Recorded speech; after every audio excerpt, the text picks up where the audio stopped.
when I realized we just don't take time for ourselves.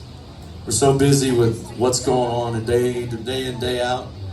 We're running around like a chicken with our head cut off. And I was thinking about that, and I thought, man, there's nothing better than just sitting on your front porch with your favorite beverage in your hand, with your loved one next to you, and just letting the world pass you by. So I wrote this song called Sitting on the Front Porch.